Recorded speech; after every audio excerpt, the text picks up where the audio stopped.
Hey,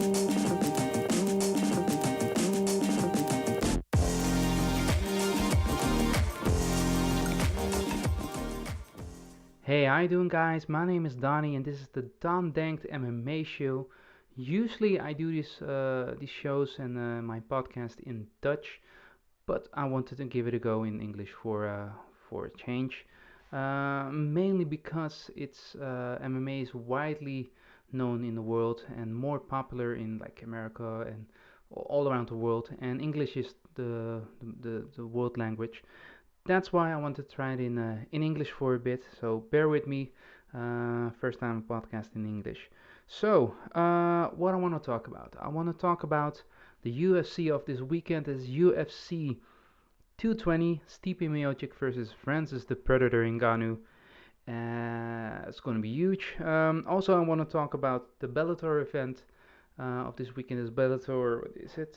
192 Rampage versus Chael Sonnen. And I want to also take a little bit look about um, some MMA news of this week. So yeah, let's start with the big one. That is UFC 220 Stipe Miocic versus Francis Ngannou. But before I go to the main event, the big card, the heavyweight title, I'm gonna go and look at the other fights on the card. Um, hmm. I only gonna like give a breakdown of the main event, cause well, to be honest, I don't know anybody of the prelims. Oh, well, I only know. Well, let's start. The early fight pass prelims is Islam Makhachev versus Gleison Tibau. I only know Gleison Tibau. His record is 41 and 11. Wow. Um, but I don't know the other guy. I think he is a training partner of Khabib. Don't want to be racist, but it's just another Russian, I think. Uh, if I have to give my predictions, which I'm gonna do for all the rest of the card as well. Uh, let's see. It's I think they're more wrestler guys, especially like Gleison Tibau is. I think he has the most like takedowns in UFC history. So if I'm gonna give the nod, I'm gonna give it to Gleison Tibau. Also mainly because I don't know who Islam Makhachev is. Uh, well, to be honest, it's the card is not that great. Apart from the main event and the co-main event, um, which is surprisingly weird because usually when there is a pay-per-view event, they stack the card full with talent, and not saying that these guys aren't talented because they are. Everybody who fights in the UFC is talented, but there are not a lot of like well-known guys, and that surprised me. Yeah, so if I look at the other like the normal fight pass prelims, I don't know anybody to be honest. I know Dustin Ortiz, but the guy he's fighting, Alexandre Pantoja, the cannibal. I don't know. I think he's just like a guy from maybe the Tough Brazil show, and that's why he gets a shot. But yeah, I'm just gonna do the main event because it's not really that good of a card to be honest, and that's sad to say because it is a pay-per-view. I wouldn't pay for the pay-per-view alone if it weren't for Miocic and Ngannou and Cormier versus Ozdemir. I wouldn't have bought this pay-per-view, and yeah, that's yeah. So yeah, well, let's start at the first fight of the main event. That is Thomas Almeida versus Rob Font. If I'm thinking about it, I don't know really who Rob Font is. I've heard his name before, but it doesn't ring a bell to me in the fight or whatever. Thomas Almeida, I do know. He was once like the prodigy of the featherweight, I think, yeah, featherweight division, and no, bantamweight division. He was like undefeated. He is, yeah, well, 22-2. He was 21-0, and he was like, people were just talking about him. He's gonna be the next champ, and he's gonna be the like one of the best and everything. And then he ran into Cody Garbrandt, the former world champion, and well, Cody viciously knocked him out. And I haven't seen much of him before that. I think after that,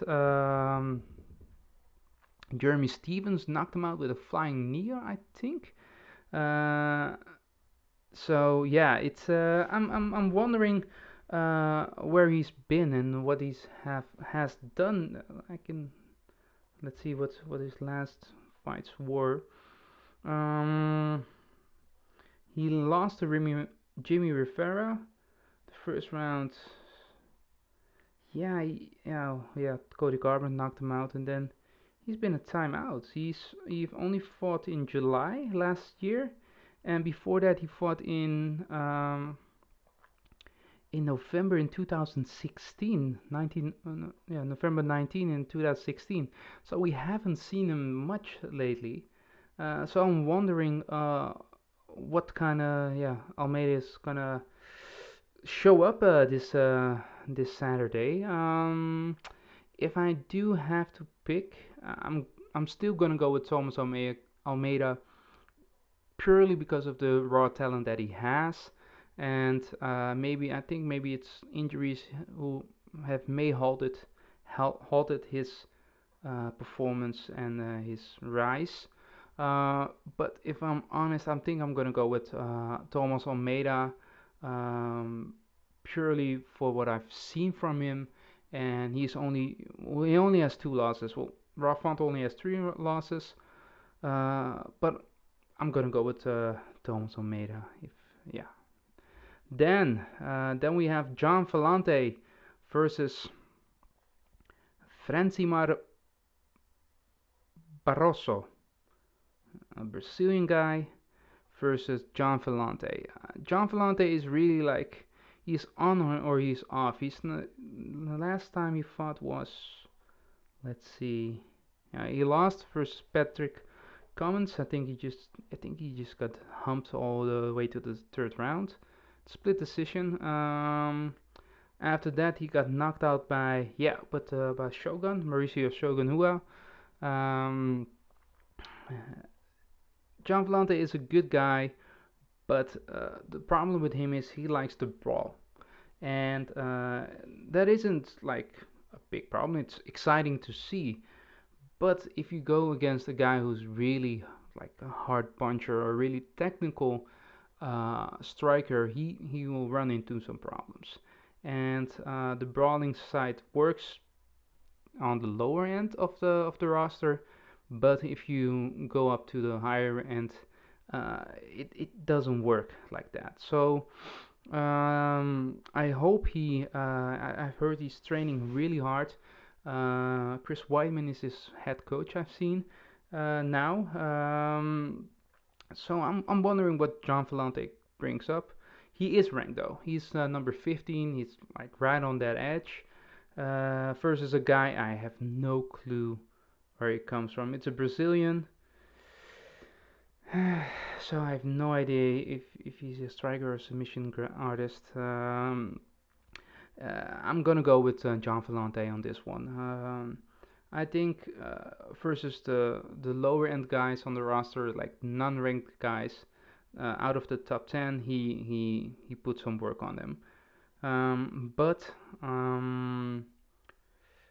if he goes lower than that, he usually runs into problems. But this is not the case. So at this moment, so John Vellante, I think I have to also give her a round. I say second round knockout for John Vellante, and for Almeida, I think it might be second or third round knockout. I'm gonna go for the knockouts this fight. Then we have Calvin Kattar versus Shane Burgos. I have no clue who these guys are and why they're so high on the main card. They're really trying to fill up this card, man. It's yeah, I have no idea. Yeah, I'm gonna skip this one because I have no clue who these guys are. Um, yeah, I'm gonna just gonna skip right over to this one because yeah, this is yeah, I have no clue. Then we come to Daniel DC Cormier versus Volkan Ozdemir. Um, Daniel is the champ now again after he got knocked out by John Jones. Well, we all know the story about John Jones. As I said, it's a big drama show, MMA, and he got popped for performance-enhancing drugs, and he stripped off his title. And well, the fight is ruled a non-contest, so that means that DC is the champ again, which sets him in a real like weird position because he lost, but he is the champ, and usually when you're a champ, you don't lose, you know. Uh, I mean, champions do lose, of course, but yeah, he lost the fight, but remained champion. So, and Volkan Ozdemir is not undefeated. He's undefeated in the UFC. He's 15 and 0. Oh no, I mean and 1. So his confidence, I think he's on a five, five or sorry, he's on a 5 or 6 winning streak. So his confidence is going to be sky high. Also because he knocked a lot of guys out. I think his last 2 fights lasted like 70 seconds or something in total. Um, so no time really. Yeah, yeah, yeah. So uh, they say you learn more from a loss than from a win, and I do believe Daniel Cormier is really, really motivated at the moment. He lost. He trying. He want to get that feeling back. You know. Um, he got like really like brutally stopped by John Jones with the head kick, and then on the ground he just couldn't move and he was just laying down elbows. John did. So I think he feels like embarrassed with what happened, and he want to get that win back. He just want to get over that loss. So poor Volkan Ozdemir, who's the victim here. He's gonna like lay it all out on Volkan Ozdemir. I'm gonna go with Daniel Cormier for the win. Mainly because he's such a skilled guy and such a skilled wrestler, and Volkan isn't a wrestler at all.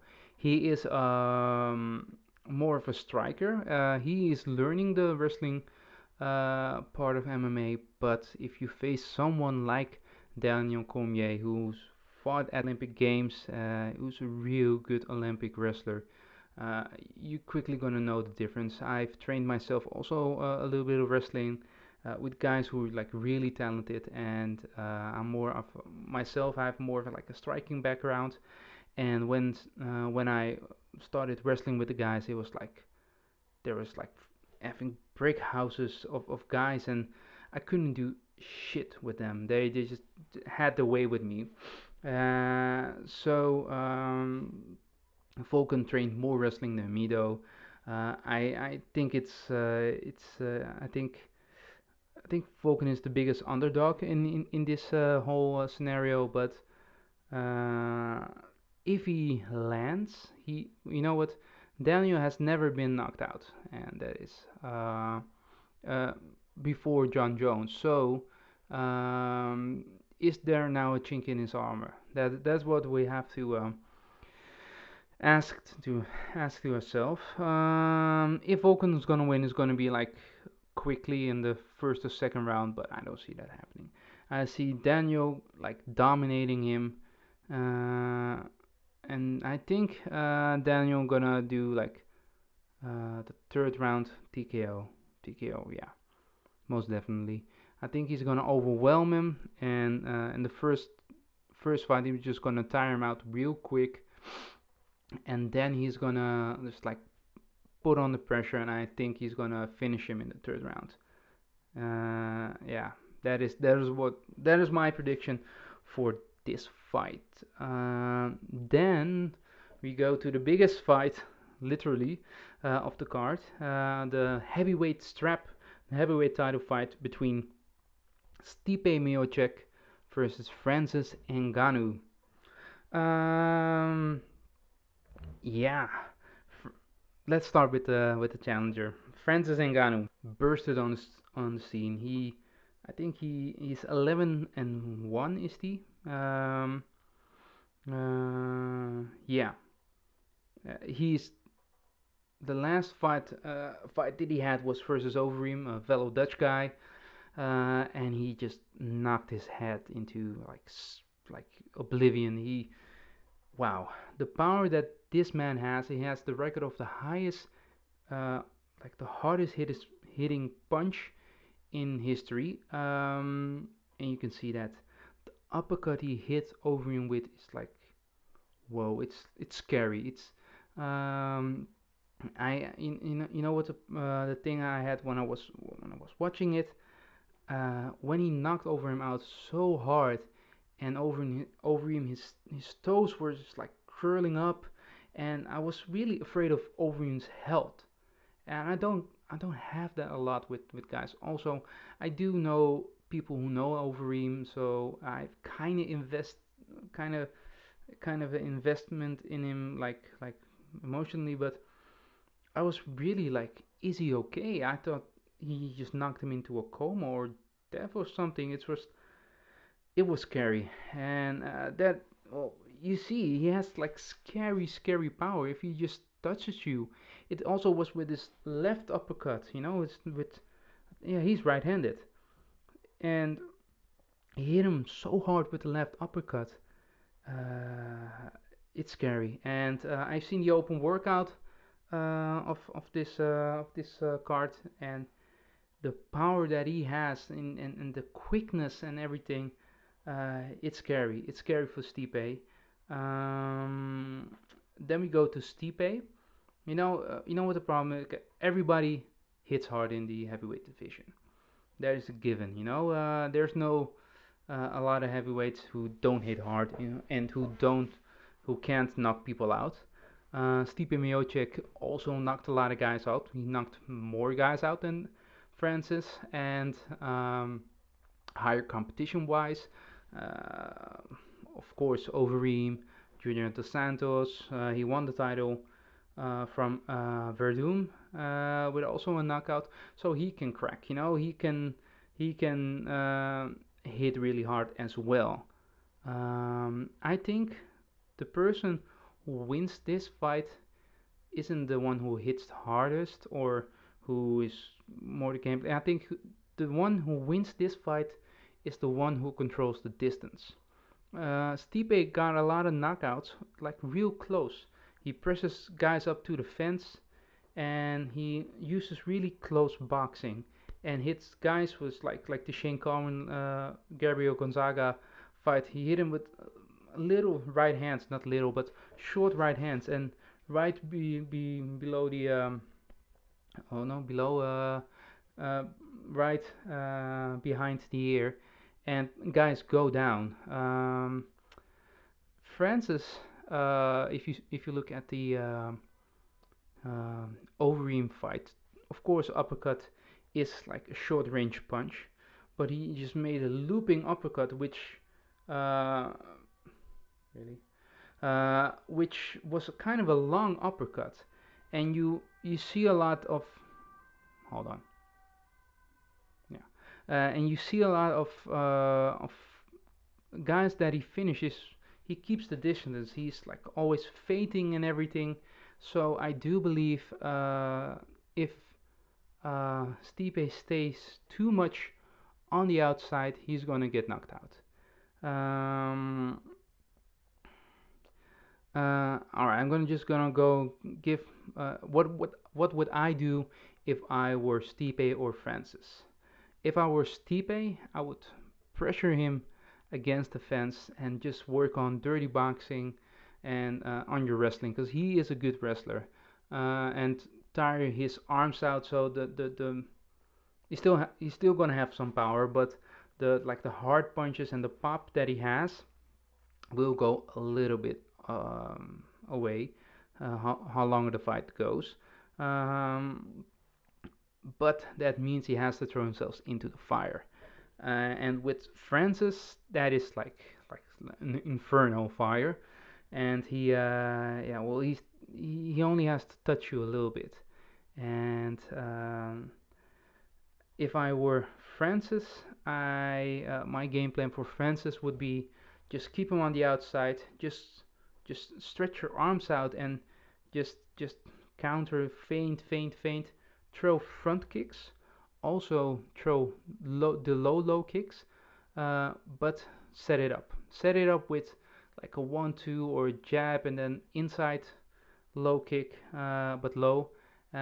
So you will remove the mobility um, of Stipe, which he needs in this fight. Stipe needs to get on his bike and keep on moving.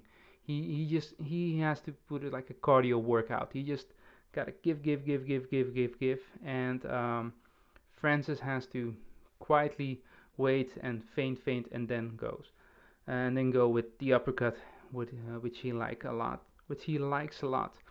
I'm really impressed for what I've seen from well both guys, but especially from Francis. His head movement he showed is like so crisp. He doesn't look like a guy. Remember, this guy, he 5 years ago he was homeless on the street in Paris, and he wanted to be a boxer. Went into a boxing gym, and the owner said, no, you have to do MMA. It's more popular. You have to do this is your build. You have to do this. So 5 years ago he did his first MMA training. Um, so he's only 5 years in, and he looks so good. The the power he has, that's what you have. That's where you're born with this kind of power. You can't train it. Of course he trained it. Of course he's a big guy. Of course he's a strong guy. But like the power that he has it's a natural gift. You know, not everybody has this kind of power. But the technique he's using, his head movement is real good, and with his trainer, his leg kicks are really good, like hard, but also like when the trainer was like holding pads and came in, he just went with a knee, and the knee was so like precise and so like powerful. I'm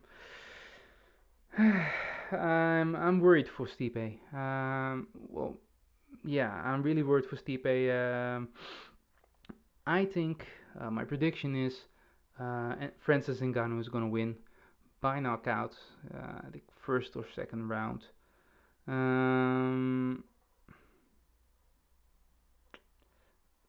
if I'm gonna just go with like whatever, I'm gonna go first round knockout by Francis Ngannou. But if I'm gonna play it a little bit on the safe side, I'm gonna say second round KO Francis.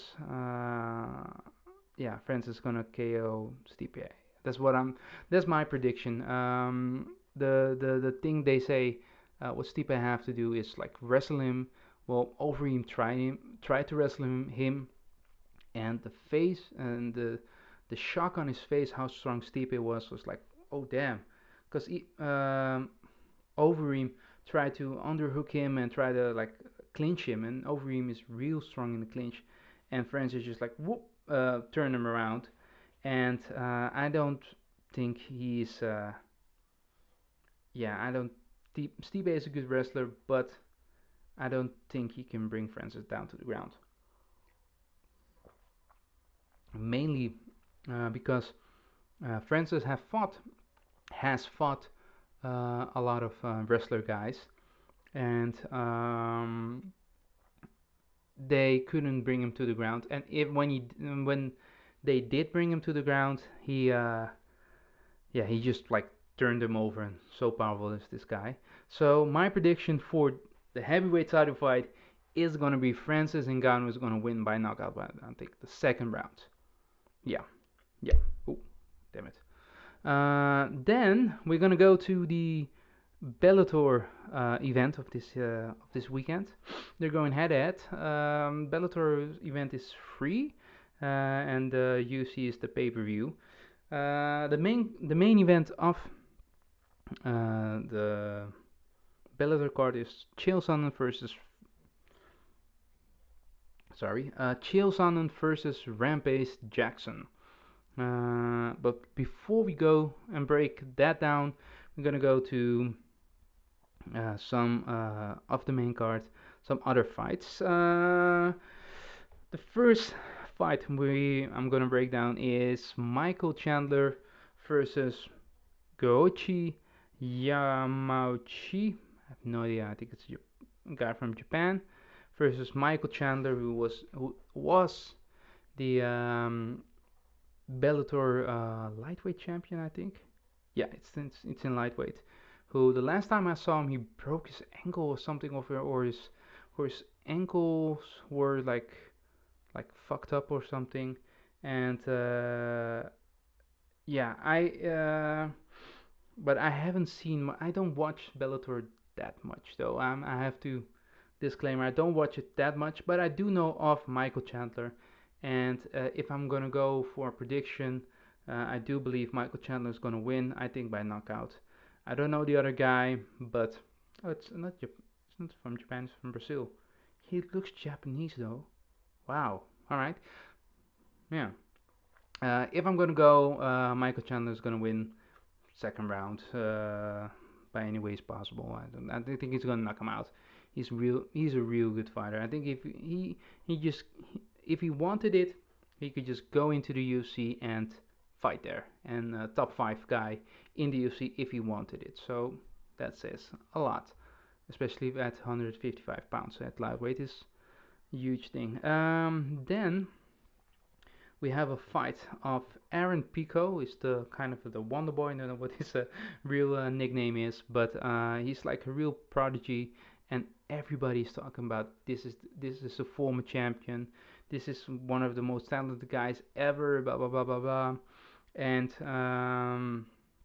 yeah, at the UFC no the UFC sorry Bellator at the Bellator event in Madison Square Garden, he was hyped up. It was his first fight, first professional fight, I think.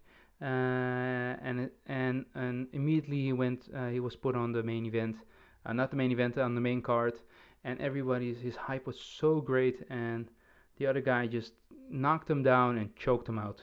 And the guy was like a carpenter in his real job. He just like a side job, and he was overconfident. He came in with like his hands low, and well, he got cracked, and he got humbled real quick. It's like, sit down, be humble.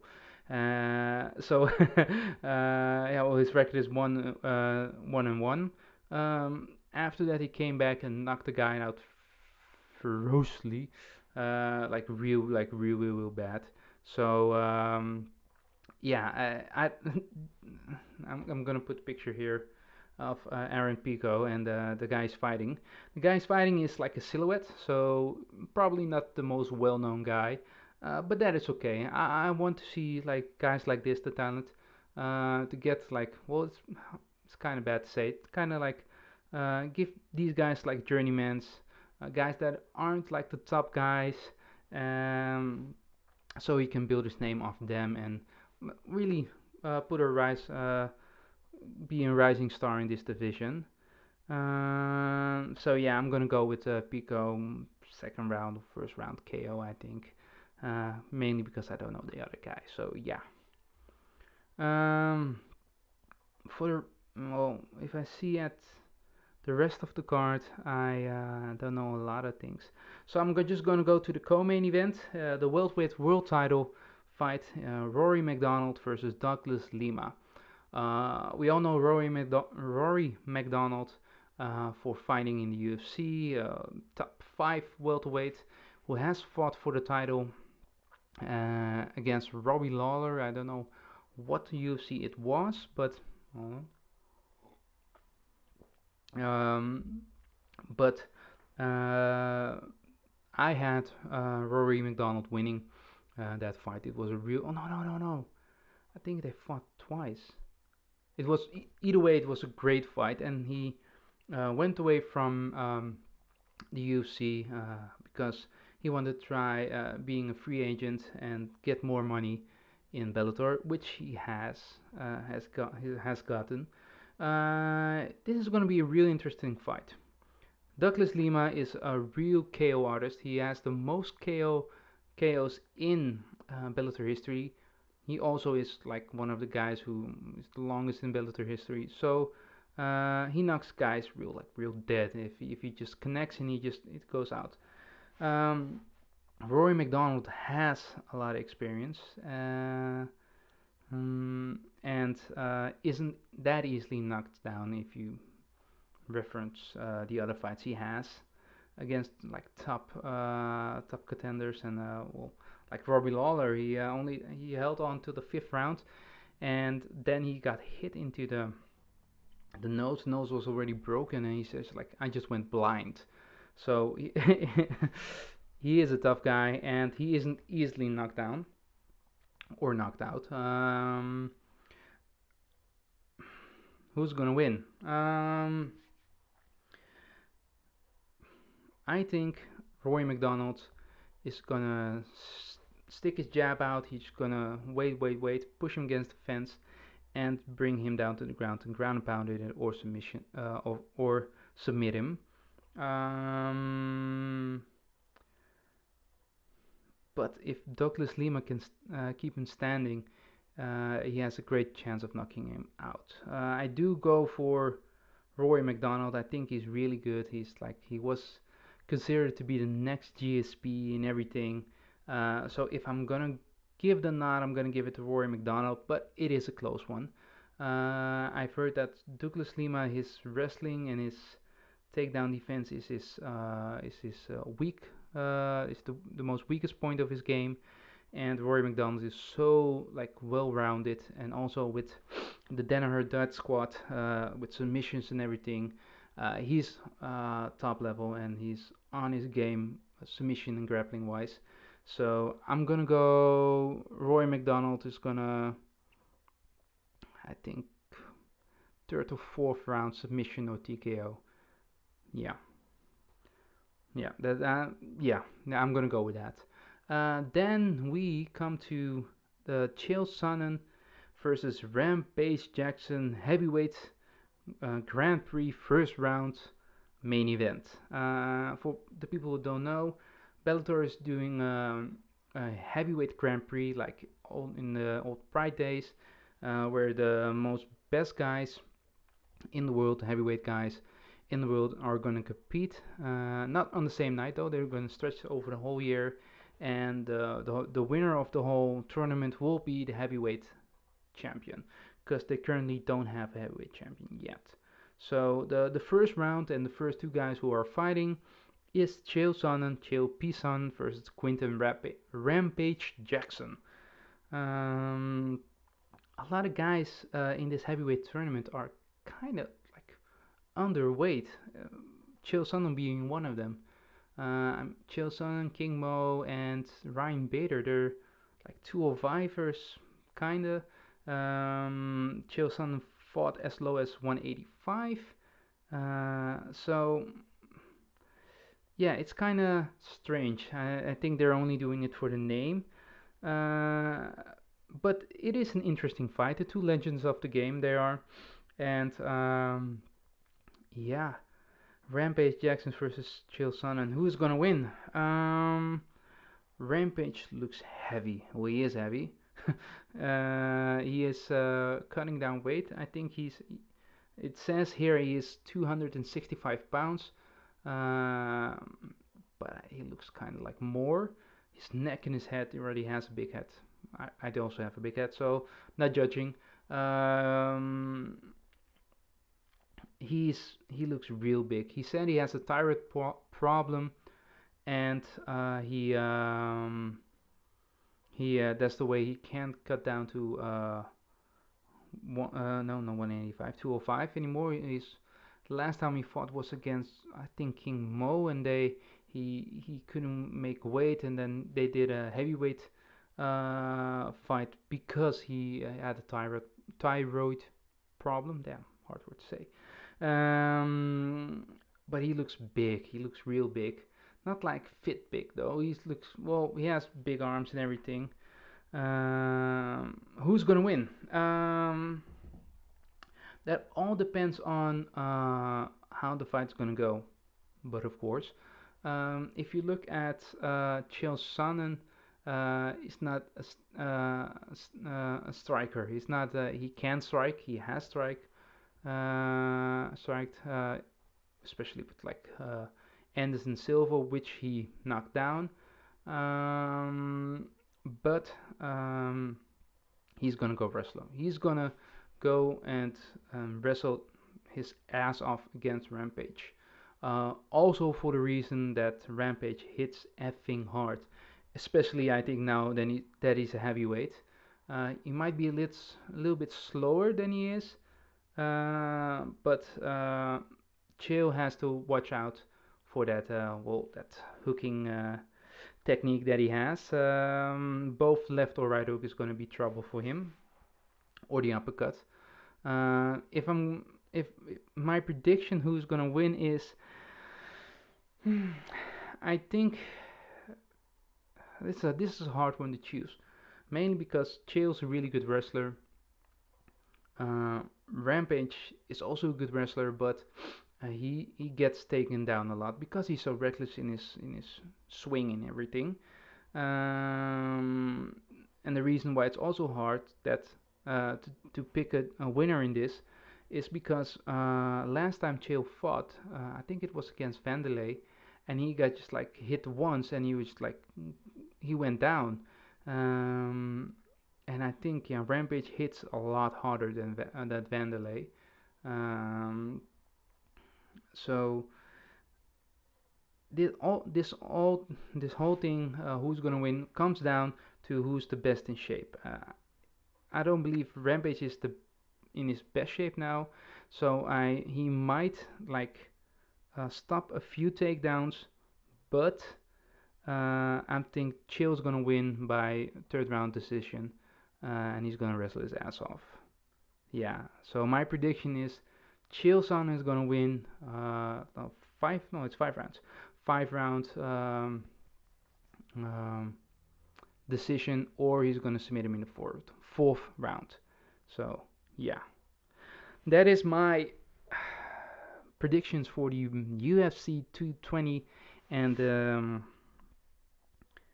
what is it? Bellator 192 fight.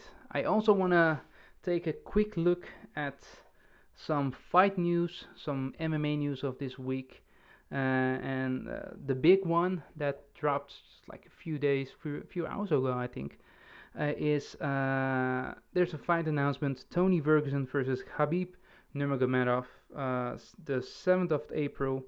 They're gonna fight at UFC 223 for the real lightweight championship. As you know, Conor McGregor is the lightweight champion, but he's being stripped of his title of in because he can't fight, or he doesn't want to fight. It also has been a year when he won the title of Eddie Alvarez. Yeah, it was in December 2016. So yeah, it's almost no 2017.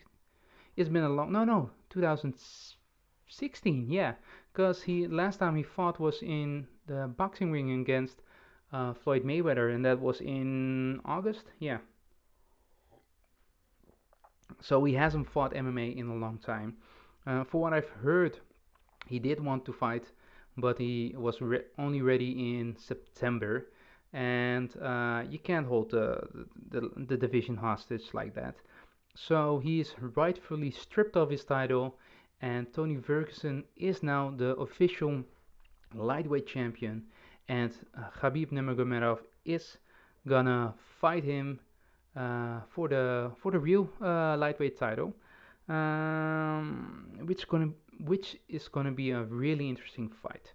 Um, I'm not gonna break it down now, cause I want to break it down when we get close to the fight, so I can like give a real good analysis of my thoughts and what is gonna happen.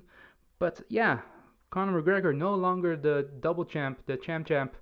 Uh, he's gonna say he's the champ. He still says that he's also the featherweight champion.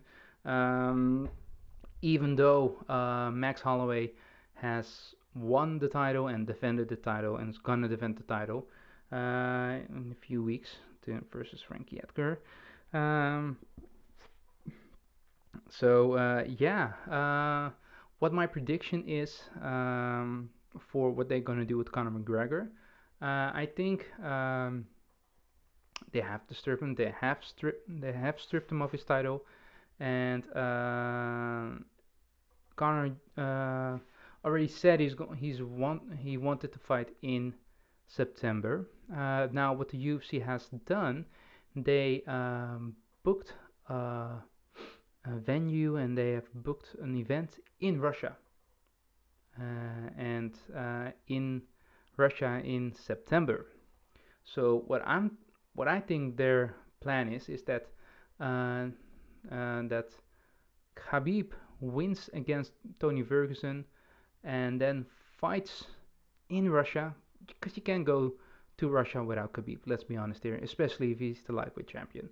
And I think they're gonna be it's gonna be Khabib Nurmagomedov versus uh, versus Conor McGregor, and that's gonna be a real interesting fight and a real big fight. I mean, they can do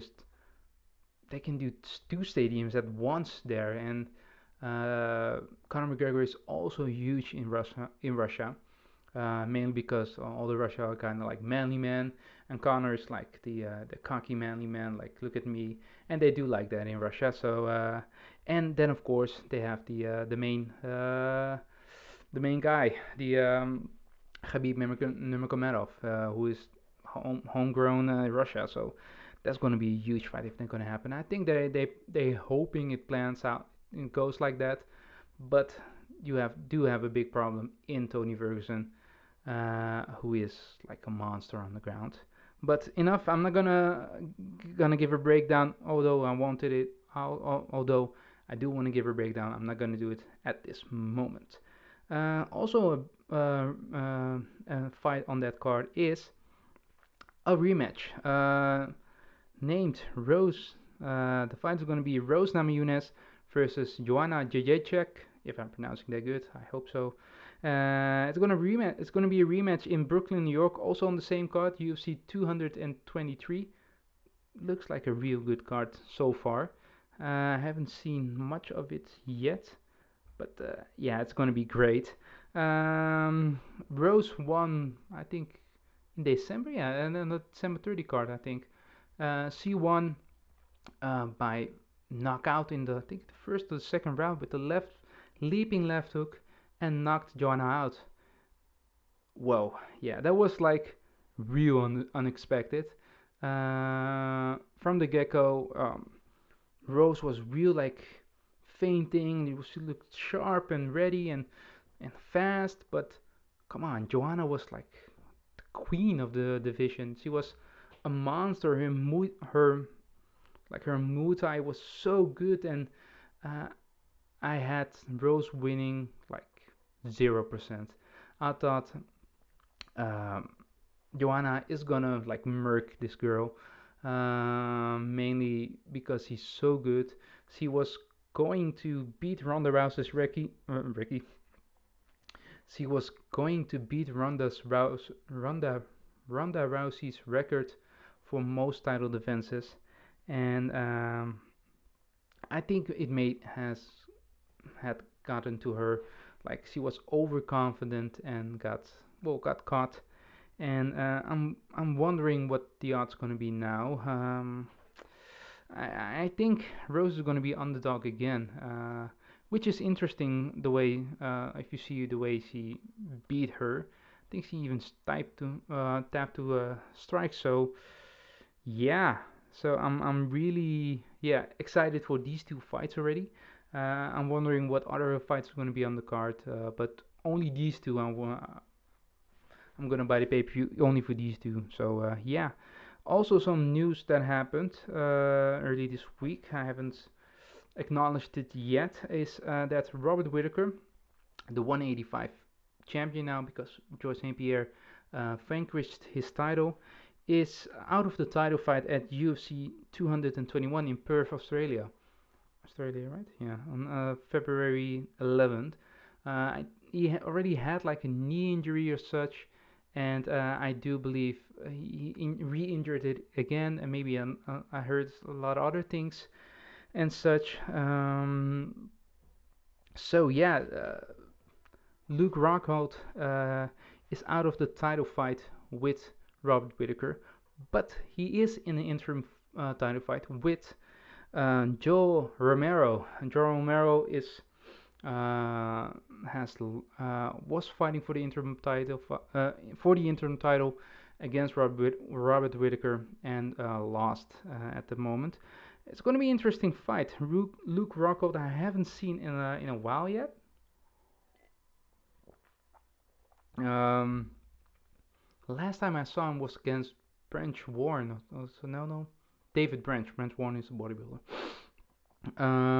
And the first round he didn't look that good. He was kind of taking too much shots, in my opinion, but came back and destroyed the guy. So against Joe Romero, um, it's gonna be an interesting fight. Um, both monsters, both great guys, and it's not gonna be an easy fight for Luke Rockhold, although he says it is. So yeah. Also, oh yeah, um, also a fight that has been announced on the UFC 223 fight card is Carlos Condit versus Matt Brown. Wow. I haven't. I thought the last time I saw Matt Brown it was against Diego Sanchez, which he brutally knocked out with an elbow, and he said he was retiring after that. So kind of surprised to see him back, but wow, what I'm so glad to see him back. Carlos Condit is like the natural born killer, and well, the same goes for Matt Brown. And yeah, it is gonna also be like a great fight, high paced, like brutal, vicious fight is gonna be. So that's already like a real good, um, yeah, real good fight. So I'm wondering, yeah, how's it gonna be and everything. So John Jones is in the news. John Jones took a polygraph. It's a lie detector test, which says he didn't knowingly took performance-enhancing drugs, and he did it all by himself. Not all by himself, but he went to a third party and asked them if they can test him. Not because of the UFC, not because of the training camp, not because of USADA. He did it all by himself. I think it's more for his public image than like evidence in court, which they can't really use. It's a funny hand palm reading, advanced hand palm reading thing. But if you might remember Ted Bundy, like the famous serial killer, passed his lie detector test and afterwards killed the guy. So it says a little bit that he didn't take it naturally, but if he's like a huge sociopath, it's going to be a problem. So yeah, uh, Daniel Cormier also said that. Yeah, well, remember Ted Bundy? He passed the polygraph and afterwards killed the guy. So there you go. So yeah, I'm wondering when John Jones is gonna come back, or when John Jones has his court hearing and everything. I do want to see him back, but he has to get his shit together, because yeah, it's bad. So, alright guys, that was the DonDenkt MMA show. I hope you liked it. If you did, Don't forget to give a thumbs up and subscribe to my channel for future MMA news, MMA breakdowns, and such. I'm gonna do more content in English, uh, mainly because I want to reach a bigger audience with my MMA podcast. And if you did like it, give a thumbs up and see you next time. Bye bye.